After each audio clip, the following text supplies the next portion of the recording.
En los últimos meses, el mundo financiero no deja de hablar del milagro mexicano.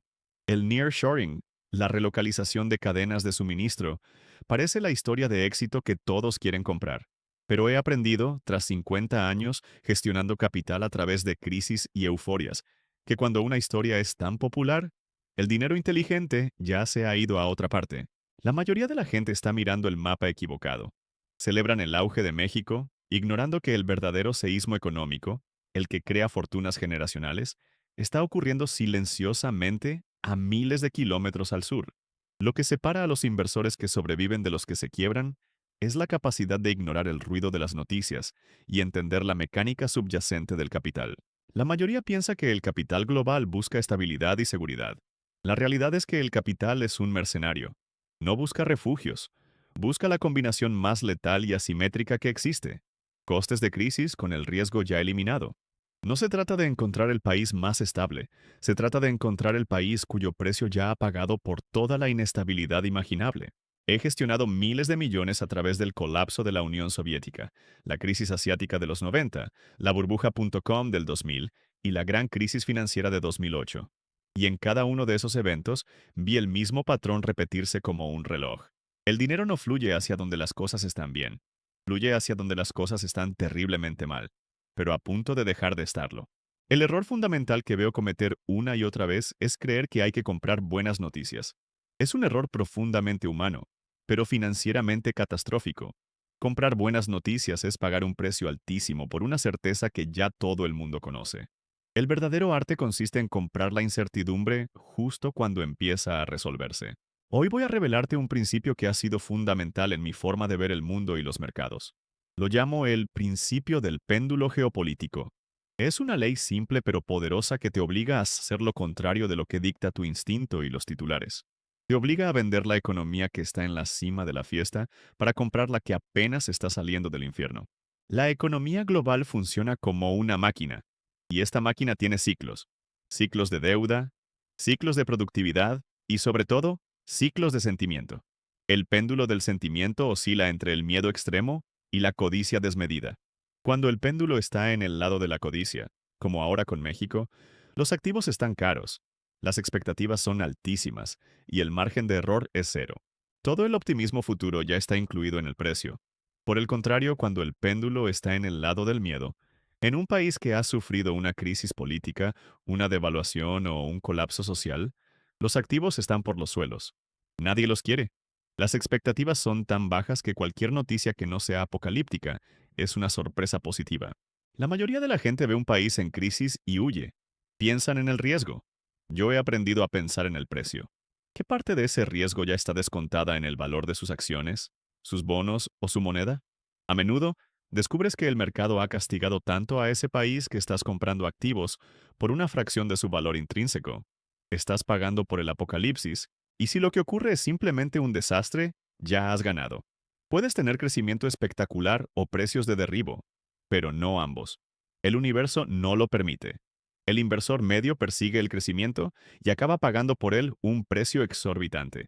El inversor sistémico busca el precio de derribo y deja que el crecimiento venga como consecuencia. Entender esta diferencia es, literalmente, la diferencia entre la riqueza y la ruina. Para entender el principio del péndulo geopolítico, primero debes desaprender la lección más básica que te enseñaron sobre invertir. La mayoría piensa que la información es poder. La realidad es que la información que todo el mundo tiene no tiene ningún poder. De hecho, es un veneno. Cuando lees en la portada de un periódico que México es el destino de la inversión global, esa información ya está reflejada, y con creces, en el precio de sus activos. Has llegado tarde a la fiesta, justo cuando los anfitriones están pensando en cómo irse sin que nadie se dé cuenta. El verdadero poder no está en la información, sino en la interpretación de la desinformación y el caos. Piénsalo como una máquina. La psicología colectiva del mercado es el combustible de esta máquina. Cuando las noticias son buenas y el sentimiento es de euforia, el combustible se quema a un ritmo frenético, empujando los precios hacia arriba. Pero ese combustible es finito. En el pico de la euforia, el tanque está prácticamente vacío. Por el contrario, cuando un país atraviesa una crisis, cuando las noticias son apocalípticas y el sentimiento es de pánico extremo, el combustible del miedo inunda el sistema. Este miedo comprime los precios de los activos, los aplasta hasta niveles absurdos. La mayoría ve esto como una señal de peligro, una razón para correr. Yo he aprendido a verlo como un tanque de combustible lleno hasta los topes, esperando una sola chispa de normalidad para encenderse. En mis 50 años en los mercados, he visto a genios quebrar por no entender esta simple verdad. Compraron las mejores historias, las empresas más innovadoras, los países con mayor crecimiento, y pagaron un precio tan alto que cualquier contratiempo, por pequeño que fuera, aniquilaba sus retornos. Lo que separa a los inversores que sobreviven de los que se quiebran es su relación con el dolor. El inversor medio busca la comodidad. Quiere comprar algo que sus amigos entiendan, que un analista recomiende, que se sienta seguro. El inversor sistémico busca activamente la incomodidad. Entiende que los beneficios extraordinarios solo se encuentran en lugares donde nadie más quiere estar. No es sobre ser un contrarian por el simple hecho de serlo. Es sobre entender la mecánica de los precios. El precio de un activo no es un reflejo de su calidad intrínseca, es un reflejo de las expectativas colectivas sobre su futuro. Cuando las expectativas son de un paraíso, como en el caso del nearshoring mexicano, estás pagando por ese paraíso por adelantado. Si el futuro resulta ser simplemente bueno, en lugar de paradisíaco, pierdes. Pero cuando compras un país cuyas expectativas son de un infierno absoluto, estás pagando por ese infierno. Si el resultado es simplemente un purgatorio, o incluso un desastre ligeramente menos infernal, ganas y ganas a lo grande. Esta es la asimetría más poderosa de los mercados. Es la fuerza que crea fortunas. La clave es identificar el punto de máximo pesimismo. Ese punto no es cuando las cosas están mal, sino cuando la gente se rinde y acepta que las cosas nunca volverán a estar bien. Es el silencio después del grito. Fue así en Corea del Sur en 1998, en Brasil en 2002 o en Grecia en 2012. En esos momentos no necesitabas ser un genio para ganar dinero. Solo necesitabas tener el coraje de comprar cuando el miedo de los demás te regalaba los activos a precios de liquidación. La objeción que escucho siempre es la misma. Pero Rey, eso es demasiado arriesgado. Y entiendo por qué la gente piensa así. Confunden incertidumbre con riesgo. La mayoría cree que el riesgo es la posibilidad de que algo malo suceda. La realidad, en el mundo de la inversión, es que el riesgo es el precio que pagas por la posibilidad de que algo malo suceda. Son dos cosas completamente diferentes. Piénsalo de esta manera. Conducir por una autopista despejada a 120 kilómetros por hora se siente seguro. El entorno es predecible. El camino es suave. Pero si tienes un accidente a esa velocidad, el resultado es catastrófico. El riesgo real es altísimo, aunque el riesgo percibido sea bajo. Ahora imagina conducir a 20 kilómetros por hora por un camino de tierra lleno de baches y niebla.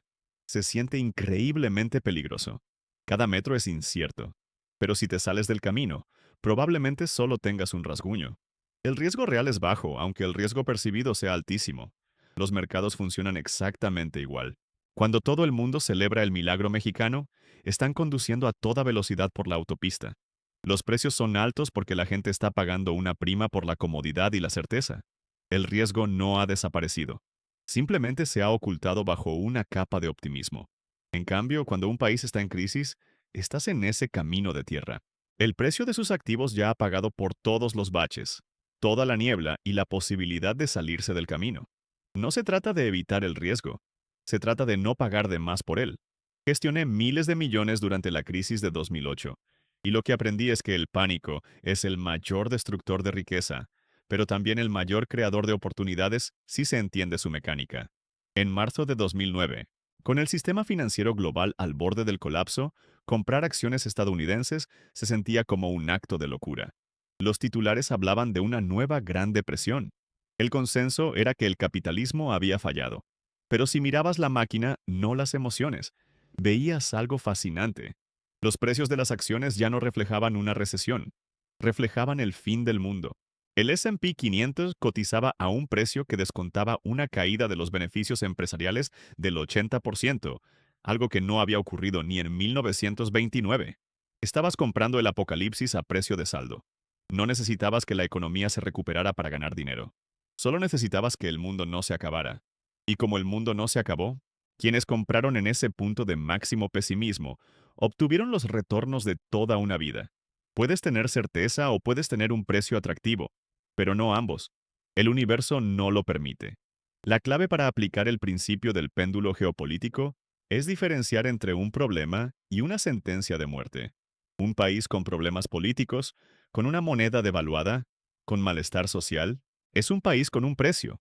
Un país en medio de una guerra civil total, con instituciones completamente destruidas. Es un país con una sentencia de muerte. El arte está en comprar los problemas justo cuando el mercado los confunde con sentencias de muerte. Entonces, ¿cómo se construye un sistema para capitalizar este principio sin apostar toda la granja en un solo caballo? La respuesta, como en casi todo en la vida y en los mercados, es a través de un diseño inteligente y una diversificación radical. Pensemos en el portafolio como una máquina de supervivencia. La mayoría de la gente construye su portafolio como si fuera un coche de carreras, optimizado para una sola condición, el asfalto seco y soleado de un mercado alcista. Pero cuando llega la lluvia, el hielo o la niebla de una crisis, ese coche de carreras se estrella. Lo que necesitas es un vehículo todoterreno, una máquina para todo clima. La mayoría busca la acción ganadora. El inversor sofisticado construye una máquina de probabilidades. Aplicado al péndulo geopolítico, esto no significa vender todo y comprar activos del país más castigado del mundo. Eso sería una imprudencia, no un principio.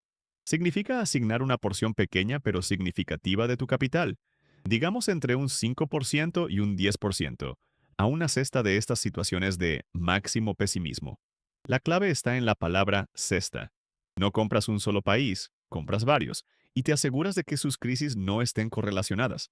Por ejemplo, podrías tener una posición en un país sudamericano que sufre por la caída de los precios de las materias primas, otra en un país del sudeste asiático castigado por tensiones políticas, y una tercera en una economía de Europa del Este que atraviesa una reestructuración dolorosa. Los motores de sus problemas son diferentes. Si uno de ellos empeora drásticamente, es poco probable que arrastre a los otros.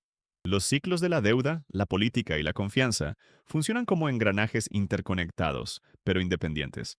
Tu trabajo es construir una máquina donde estos engranajes no se bloqueen entre sí. Este enfoque sistémico transforma una serie de apuestas de alto riesgo en un sistema de bajo riesgo con un potencial de retorno asimétrico. Imagina que asignas un 10% de tu portafolio a 5 de estas situaciones, un 2% a cada una. Si dos de ellas van a cero, lo cual es improbable si has hecho bien tu análisis fundamental, tu pérdida máxima en el portafolio total es del 4%. Es un golpe, pero no es fatal. Sin embargo, si solo una de ellas pasa de infierno a simplemente malo, el valor de sus activos puede multiplicarse por 5 o por 10. Una sola victoria puede compensar con creces todas las demás pérdidas y generar un retorno extraordinario para todo el portafolio. Esto no es magia, es matemática. Es la belleza de las apuestas asimétricas. No es sobre ser un genio y predecir qué país se recuperará. Es sobre ser un ingeniero y construir un sistema que no dependa de tus predicciones. Mi principio de diversificación radical es fundamental aquí. No se trata solo de tener diferentes acciones o bonos. Se trata de tener diferentes fuentes de retorno que se comporten de manera diferente en distintos entornos económicos. Una posición en el S&P 500 te protege si la economía estadounidense va bien. Una posición en bonos del tesoro te protege si hay una desaceleración. Y una posición en un mercado emergente devastado te protege contra un escenario que pocos consideran. Un mundo donde el crecimiento no viene de los lugares obvios, sino de la ceniza de las crisis olvidadas. Construir esta máquina requiere paciencia, disciplina y la humildad de aceptar que no puedes predecir el futuro, pero puedes prepararte para él. De acuerdo, hablemos de la aplicación práctica. Los principios son inútiles sin un proceso para convertirlos en acción. He pasado mi vida construyendo sistemas para eliminar la emoción de la toma de decisiones, porque lo que separa a los inversores que sobreviven de los que se quiebran no es la inteligencia, es el proceso. La primera estrategia que te daré es un filtro, una máquina para identificar el punto de máximo pesimismo. Lo llamo el filtro de capitulación. La mayoría de la gente piensa que hay que comprar cuando las cosas están baratas. La realidad es que las cosas pueden pasar de baratas a prácticamente gratis y arruinarte en el proceso. No se trata de comprar barato, se trata de comprar cuando el último vendedor, movido por el pánico, ya ha vendido. La capitulación no es un precio, es un evento psicológico, el silencio que sigue al grito de terror colectivo. Este filtro tiene tres componentes. El primero es cuantitativo.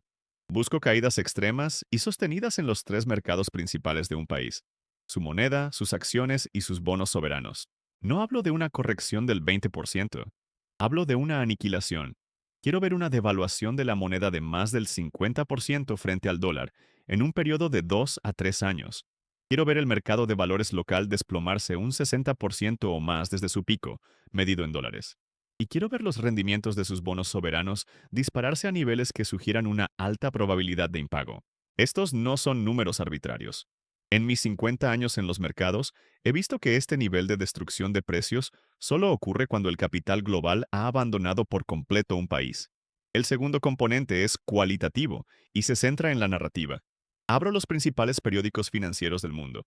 Cuando The Economist publica una portada con el título El desastre argentino o La implosión de Brasil, sé que estoy cerca. Busco un consenso abrumador de pesimismo entre los analistas, los gestores de fondos y los medios de comunicación. Las palabras clave son ingobernable, crisis sin fin, década perdida. El objetivo no es encontrar malas noticias, es encontrar un punto en el que ya no hay buenas noticias imaginables. La mayoría ve esto y huye. Yo lo veo como una señal de que el pésculo del sentimiento está a punto de tocar su extremo. El tercer componente, y el más sutil, es la reacción del mercado a las noticias. Este es el indicador definitivo de la capitulación. Cuando un país publica datos económicos terribles, o sufre otro revés político, y su mercado de valores y su moneda apenas se mueven o incluso suben ligeramente, has encontrado el fondo. Significa que todos los que querían vender por miedo ya lo han hecho. No quedan vendedores forzados. El precio ha descontado por completo el infierno, y ahora solo puede reaccionar a la más mínima chispa de esperanza. Pensemos en Brasil entre 2015 y 2016. El país estaba en su peor recesión en un siglo. La presidenta Dilma Rousseff enfrentaba un juicio político. El escándalo de corrupción de Petrobras había paralizado la inversión. La moneda, el real, se había derrumbado. Las portadas internacionales hablaban del fracaso del gigante sudamericano. Ese era el punto. Cumplía los tres filtros. Los precios estaban en el suelo. La narrativa era apocalíptica y el mercado había dejado de caer con cada nueva mala noticia. Quienes compraron el ETF brasileño, el IO Bailonfia, en ese punto de máximo pesimismo, vieron cómo su inversión se triplicaba en los siguientes 2 años. No necesitaron que Brasil se convirtiera en Suiza. Solo necesitaron que pasara de ser un desastre total a ser un país con problemas manejables. Puedes tener una historia de crecimiento perfecta o un precio de capitulación, pero no ambos. El universo no lo permite. El error que comete la mayoría es intentar predecir el momento exacto del giro. Es imposible. El filtro no te dice cuándo comprar, te dice dónde buscar. La estrategia no es comprar en el fondo, sino comprar cerca del fondo, con un margen de seguridad tan grande que incluso si te equivocas de 6 meses, el poder asimétrico de la recuperación acabará dándote la razón. Una vez que el filtro de capitulación te ha señalado un puñado de oportunidades, el siguiente paso es construir la máquina. Un solo activo de un país en crisis es una apuesta especulativa. Una cartera diversificada de activos de varios países en crisis no correlacionadas es un sistema de inversión robusto. Lo llamo la estrategia del portafolio todoterreno geopolítico. El principio fundamental es la diversificación radical. La mayoría de la gente piensa que diversificar es tener acciones de diferentes sectores. La realidad es que la verdadera diversificación consiste en tener activos cuyos precios sean impulsados por diferentes motores económicos y que se comporten de manera diferente en distintos entornos. No se trata de cuántos activos tienes, se trata de cuán diferentes son sus comportamientos. Para implementar esto, primero define una asignación estricta. Yo nunca dedicaría más del 10% de mi cartera total a esta estrategia de péndulo geopolítico. Es un motor de crecimiento potente, pero volátil. Dentro de ese 10%, la diversificación es clave. Divídelo en al menos 4 o 5 países diferentes que hayan pasado tu filtro, asignando no más de un 2% o 5% del total de tu portafolio a cada uno. La clave es que las razones de sus crisis sean distintas. Quizás uno es un país petrolero castigado por los bajos precios de la energía. Otro podría ser una economía asiática que sufre por una crisis política interna. Un tercero podría ser un país europeo en medio de una dolorosa reforma de la deuda. Sus destinos no están ligados. Si la crisis del país petrolero empeora, no tiene por qué afectar al país con problemas políticos. Estás construyendo una máquina con engranajes independientes. A continuación, decide cómo obtener exposición. La forma más sencilla es a través de IEFs de renta variable del país, como el IWZ para Brasil o el TUR para Turquía. Son líquidos y fáciles de comprar. Una segunda opción, un poco más sofisticada, Son los bonos soberanos de ese país denominados en dólares. Esto elimina el riesgo de la moneda local, que suele ser la parte más volátil. Si el país simplemente evita el impago, lo cual es el escenario más probable incluso en crisis graves, puedes obtener rendimientos muy altos. La tercera opción, para los más audaces, es comprar la propia moneda del país. Después de una devaluación del 50% o 60%, el potencial de rebote es enorme. Mi enfoque preferido es una combinación de los tres para cada país: un tercio en acciones, un tercio en bonos en dólares y un tercio en la moneda local. De esta manera capturas el potencial de recuperación desde múltiples ángulos. Gestioné miles de millones a través de la crisis de la deuda latinoamericana en los años 80 y la crisis asiática de 1997, y aprendí que la disciplina de reequilibrio es tan importante como la selección inicial. Cuando una de tus posiciones se recupera espectacularmente, digamos que se duplica o triplica, la tentación humana es dejarla correr. Es un error. El principio del péndulo dicta que debes vender cuando el sentimiento se vuelve eufórico. Tu trabajo es vender la solución para comprar el siguiente problema. Reequilibra tu cartera al menos una vez al año. Vende una parte de tus ganadores para llevar la posición de vuelta a su asignación original del 2% y utiliza ese capital para invertir en un nuevo país que ahora esté pasando por el filtro de capitulación. Este sistema te obliga a hacer lo que es emocionalmente difícil, pero financieramente brillante: vender la codicia y comprar el miedo, una y otra vez. La mayoría de los inversores fracasan porque su cartera es un reflejo de sus emociones. Esta estrategia construye una cartera que es un antídoto contra tus emociones.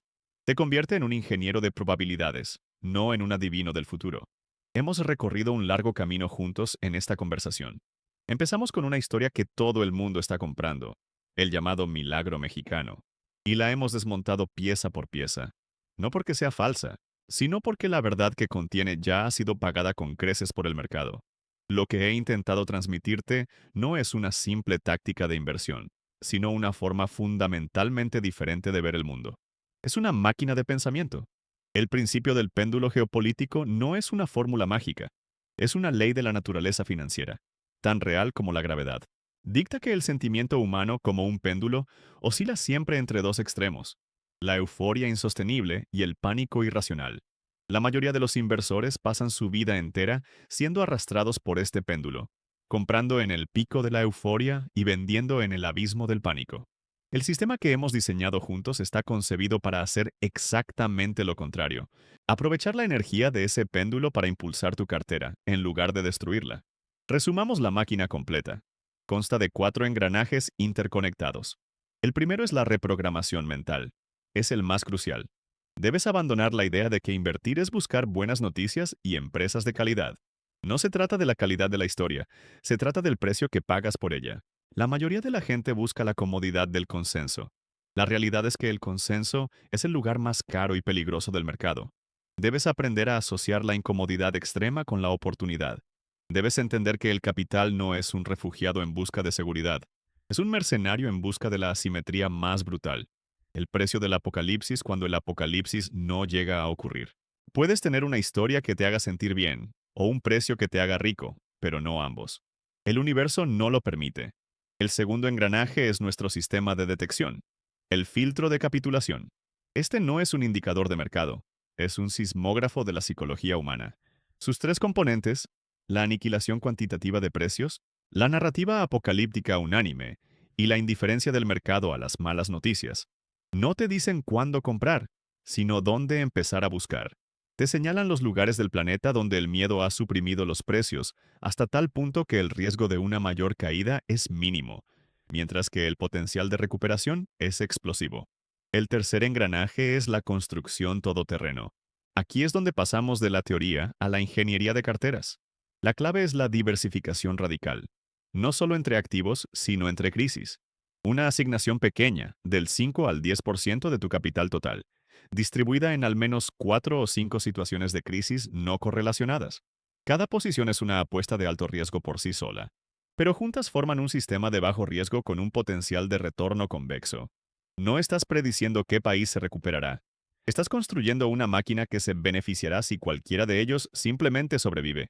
El cuarto y último engranaje es el reequilibrio disciplinado. Es la parte que separa a los profesionales de los aficionados. Cuando una de tus posiciones en crisis se recupera, y la narrativa pasa del pánico a la esperanza, debes tener la disciplina de vender una parte y reasignar ese capital a la siguiente crisis que aparezca en tu filtro. Esto te obliga a vender sistemáticamente la codicia para comprar sistemáticamente el miedo. Es un proceso antinatural y emocionalmente agotador, pero es el motor perpetuo de la creación de riqueza. En mis 50 años de mercado, he visto que lo que separa a los inversores que sobreviven de los que se quiebran no es su capacidad para predecir el futuro, sino su capacidad para evitar los errores de comportamiento. El mayor error es creer que tu cerebro es tu amigo. En la inversión, tu cerebro, con sus instintos de manada y su aversión a la pérdida, es tu peor enemigo. Este sistema está diseñado para protegerte de ti mismo. Te impide perseguir titulares como el de México. Te impide entrar en pánico cuando los mercados se desploman. Te obliga a comprar cuando cada fibra de tu ser grita que vendas. La mayoría de la gente cree que necesita más información para tener éxito. La realidad es que necesita un mejor marco para procesar la información que ya tiene y un sistema para anular sus peores impulsos. Este es ese marco. Este es ese sistema. Al final, este viaje a través de los ciclos de miedo y codicia nos lleva a una verdad más profunda, una que trasciende las finanzas y toca la esencia de cómo funciona la realidad. El universo opera en ciclos. Las estaciones, las mareas, el auge y la caída de los imperios. Y por supuesto, los mercados financieros. Entender esto es el primer paso hacia la sabiduría. La mayoría de la gente vive en un presente perpetuo, extrapolando las condiciones actuales hacia el infinito. Si las cosas van bien, asumen que siempre irán bien. Si las cosas van mal, creen que nunca mejorarán. Este pensamiento lineal en un mundo cíclico es la receta para el desastre. El principio del péndulo geopolítico es, en su esencia, una herramienta para alinear tus acciones con la naturaleza cíclica de la realidad. Te obliga a reconocer que el árbol del optimismo no crece hasta el cielo y que la noche más oscura siempre precede al amanecer. En mi libro Principios, hablo de una fórmula para la vida. Dolor plus. Reflexión. Progreso. Esta estrategia de inversión es la encarnación financiera de ese principio. Comprar en un mercado en crisis es doloroso. Va en contra de todo instinto de autopreservación. Se siente como tocar una estufa caliente. Pero si puedes soportar ese dolor y combinarlo con una reflexión sistemática, el análisis a través de nuestro filtro de capitulación y la construcción disciplinada de la cartera, el resultado inevitable es el progreso. Estás convirtiendo el dolor colectivo del mercado en tu ganancia personal. Esto requiere una humildad radical. La humildad de aceptar que no sabes qué país se recuperará ni cuándo. La humildad de reconocer que tus emociones son guías poco fiables. Es esta humildad la que te lleva a construir un sistema, una máquina, en lugar de confiar en tu propio genio o en tus predicciones. Gestioné miles de millones a través de múltiples crisis y aprendí que los inversores más inteligentes que conocí no eran los que tenían las mejores predicciones, sino los que tenían el mayor miedo a estar equivocados, y por lo tanto, construían las carteras más robustas e inexpugnables. No se trata de ser valiente, se trata de ser paranoico de una manera inteligente y sistémica. Piensa en tu cartera no como una colección de apuestas, sino como un sistema de supervivencia para tu familia y tus objetivos. La mayoría construye una lancha rápida, diseñada para la velocidad en aguas tranquilas. Nosotros hemos diseñado un arca, capaz de soportar cualquier diluvio. Quizás no sea la más rápida en los días de sol, pero es la única que seguirá a flote cuando llegue la tormenta inevitable. El dinero, en última instancia, no es el objetivo. Es combustible. Es el combustible para la libertad, para tener opciones, para diseñar una vida según tus propios términos, y no los dictados por las circunstancias. Es la capacidad de cuidar de los tuyos, de perseguir el trabajo que te apasiona y de soportar los inevitables golpes que la vida te dará. Esta estrategia no es un camino hacia la riqueza rápida. Es un mapa para construir una seguridad duradera en un mundo fundamentalmente incierto. Es una filosofía que te enseña a encontrar la oportunidad en el caos, la fortaleza en la adversidad y la sabiduría en el miedo. La mayoría de la gente pasa su vida huyendo de los problemas. La realidad es que los mayores regalos de la vida se encuentran al otro lado de los problemas que decidimos enfrentar. ¿Estás construyendo una cartera para el mundo que deseas o para la realidad tal y como es? Déjame saber en los comentarios cuál es el mayor error emocional que has cometido en tus inversiones. Y si estos principios resuenan contigo, suscríbete para no perderte futuros análisis sobre cómo construir una vida y una cartera basadas en la realidad. Recuerda siempre, las mayores fortunas no se encuentran, se construyen en las ruinas del consenso.